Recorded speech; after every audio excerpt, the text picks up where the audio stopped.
In the quiet farming town of Plainfield, Wisconsin, the 1950s were marked by a disturbing calm, one that would be shattered by the discovery of one of the most gruesome killers in American history, Edward Theodore Gein.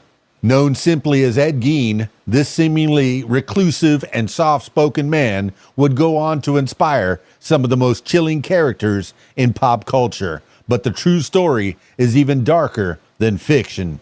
Born on August 27, 1906, Gein grew up under the oppressive control of his deeply religious and abusive mother, Augusta. She taught him that women were sinful and that the world was filled with evil.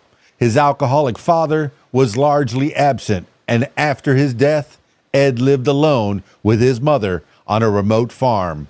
When Augusta died in 1945, Gein's fragile mental state deteriorated further. He sealed off her rooms in the house like a shrine and slowly descended into psychosis. On November 16, 1957, local hardware store owner Bernice Warden went missing. Her son, a deputy sheriff, suspected Ed Gein, who had been in the store the previous day. When police searched Gein's property, they found Warden's decapitated body hanging in a shed, gutted like a deer. But that was only the beginning. Inside the farmhouse, investigators uncovered a nightmarish scene. Human skulls used as bowls, chairs upholstered with human skin, a belt made of nipples, a box of preserved noses, a lampshade crafted from a human face. Most disturbingly, Gein had created a woman's suit made of stitched together female body parts. He admitted to wearing it, claiming it helped him become his mother.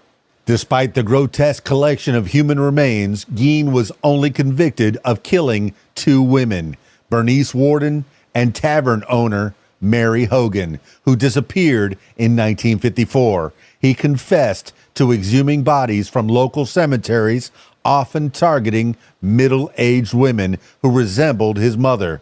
Authorities believe he may have robbed up to 40 graves. Gein was declared legally insane and committed to a mental institution in 1958. He remained there until his death from cancer on July 26, 1984, at the age of 77. His crimes shocked the world not just for their brutality, but for their bizarre psychological underpinnings. Ed Gein was not a typical serial killer. His actions were driven by psychosis, grief, and obsession, rather than sadistic pleasure or sexual gratification. The chilling tale of Ed Gein lives on in the fictional characters he inspired. Norman Bates in Psycho, Leatherface in the Texas Chainsaw Massacre, Buffalo Bill in The Silence of the Lambs. These cultural echoes speak to the enduring horror of Gein's crimes, a disturbing blend of reality and nightmare that continues to fascinate and terrify. Ed Gein's story is a haunting reminder that evil doesn't always roar, it sometimes whispers from behind a farmhouse door. And in Plainfield, that whisper became a scream heard around the world. Stick around for more. It's KeysDAN, RadioWhat.com, DJLittleRock.com. Peace. I'm out of here.